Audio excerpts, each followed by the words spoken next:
Timnas Indonesia bikin bangga masyarakat Indonesia. Media Vietnam akhirnya mengakui kekuatan Timnas Indonesia di bawah asuhan Shin Tae-yong. Media Vietnam menyebut Timnas Indonesia U23 memiliki skuad ideal untuk lolos ke putaran final Piala Asia U23 2024. Soha menilai, keputusan AFC untuk mengizinkan 3 pemain terkena sanksi di final SEA Games 2023, makin menambah kekuatan Indonesia.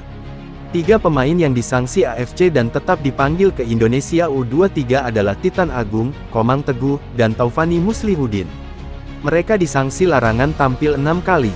Bergabungnya 3 pilar di babak kualifikasi Piala Asia U23 menjadi kabar baik bagi PSSI, pelatih Shin Tae-yong, dan banyak pencinta sepak bola Indonesia, tulis Soha.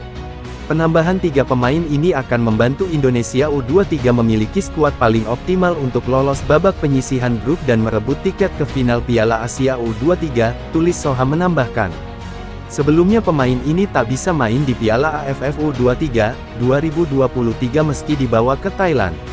Namun, anggota Komite Eksekutif Arya Sinulinga sudah bersurat ke AFC untuk memastikan status ketiga pemain tersebut. Arya menegaskan, Komang Teguh DKK bisa dimainkan di kualifikasi Piala Asia U23 karena berstatus laga resmi FIFA.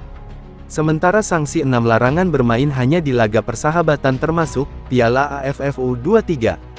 Artinya Komang, Titan, dan Taufani bisa tampil melawan Taiwan dan Turkmenistan di kualifikasi Piala Asia U23 2024. Namun dipastikan tidak bisa ambil bagian di Asian Games 2022-2023. Garuda Muda akan melawan Taiwan pada tanggal 9 September dan bentrok dengan Turkmenistan pada tanggal 12 September. 2 pertandingan ini sama-sama berlangsung di Stadion Manahan, Solo.